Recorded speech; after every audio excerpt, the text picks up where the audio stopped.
Hello everyone and welcome finally again back to the Continental War turn map. It was Xenos' turn.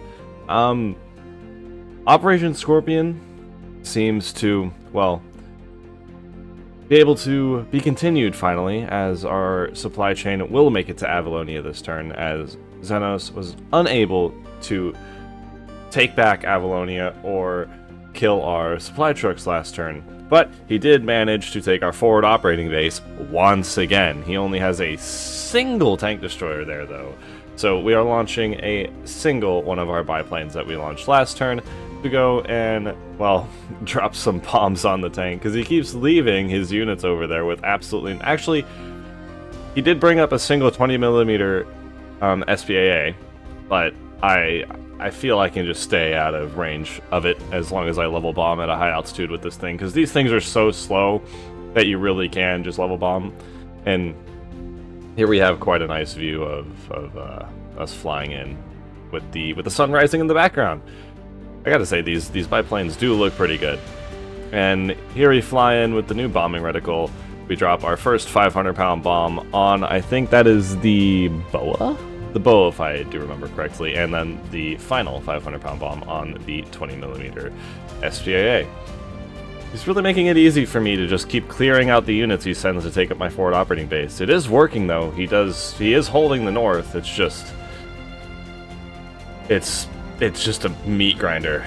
There's no saved units on either side in the north here at all. I'm losing all my units, he's losing all his units, and both those bombs land and, well, take out those two units at the base.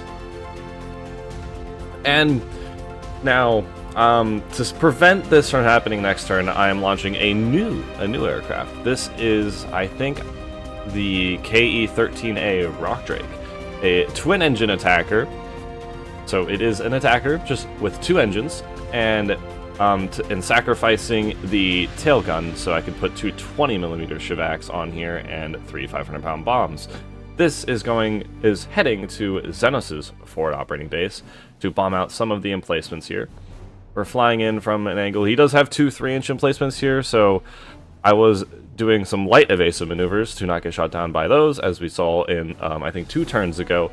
One of my eagle eyes gets split in half by one of those, so I don't want that to happen again, as this one will not survive a hit like that from one of these 3-inch emplacements.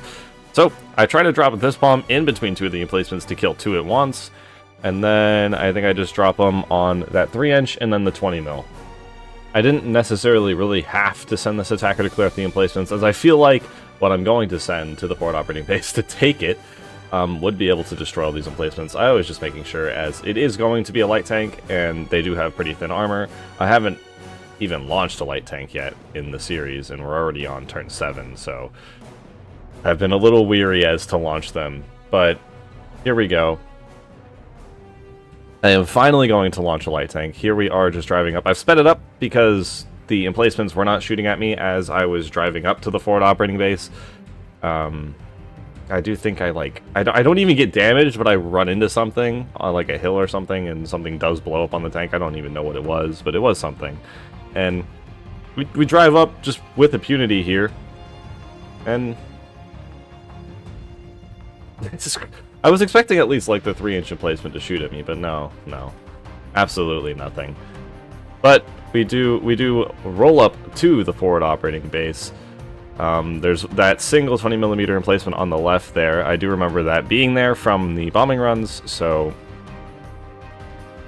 as we roll up the hill, I think we actually have to level out first, and then the gun turns. We do get hit once by the 20mm, but shrug it off, it's just a 20mm, even though, oh well, they're high explosive rounds, whereas the light tank I'm controlling here, I think this is the Scimitar, has armor piercing rounds.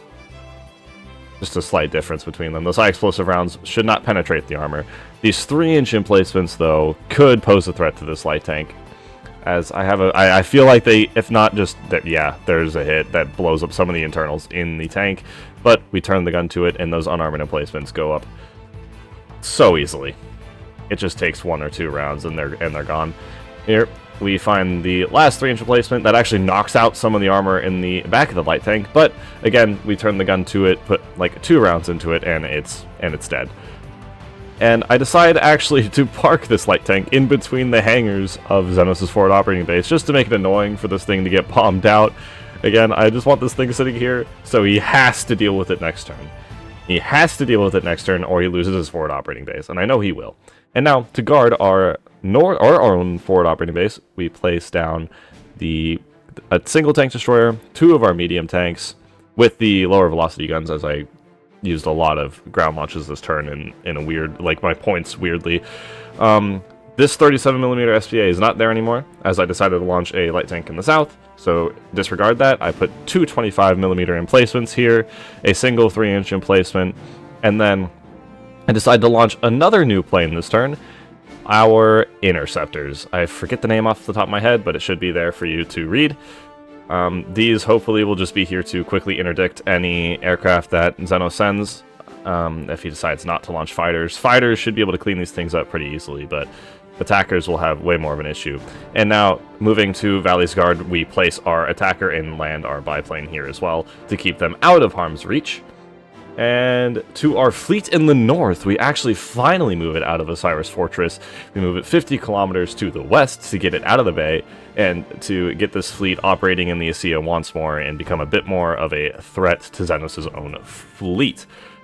I want to actually start having to deal with his northern fleet, and finally our supply trucks make it to Avalonia, where they're rolling up right now. And the funny thing is, now we can just launch supply trucks from Avalonia, as it is ours this turn now. So that is absolutely great. But having these 2 extra supply trucks up at Avalonia will not hurt at all. They will just benefit our next moves even further. So, of course, I'm going to roll up one of these supply trucks and finish building the bridges across the island chain. You see it there, going from the last island to Aurelia. And we move up an absolute massive force of tanks. We move up our 2 reserve heavy tanks, our medium tank, a new light tank, a supply truck, and 4 reserve light tanks. So I'm cutting into my reserve forces even more this turn. I'm just trying to make this as many units as I can to really threaten Azamek. I want Azamek. If I can get Azamek, Operation Scorpion was a success, and at Avalonia, I placed down 2 25mm emplacements, just to give it some cover. And now, moving to our southern fleet, we deploy 2 new Bravo-class cruisers, the CSS Welkin and the CSS Fortuna, to bolster the southern fleet and make it a bit more of a threat. I felt like the southern fleet only was really a threat to the Aurelian fleet just because of that battleship, but now that we have these cruisers, it makes it even more formidable. And now, I know I didn't show this last turn, but you might have saw it on the turn map. I launched this destroyer. I think this is the, what is this? I forget the name of it, but it is moving down towards Azamek, and I've launched a supply ship to go escort it on its way. And yeah, that is the end of my turn. Here is the turn map. You can see Avalonia has now turned white, and the area around it is blue. As we now control Avalonia, we have taken our first base of this war, and it seems like we've made some good progress in the south now, as we have our units threatening Azamek, and our navy looks a lot stronger. But anyways, thank you for watching. I really do hope you enjoyed. This is the end of my video, and I hope to see you in the next one. Bye.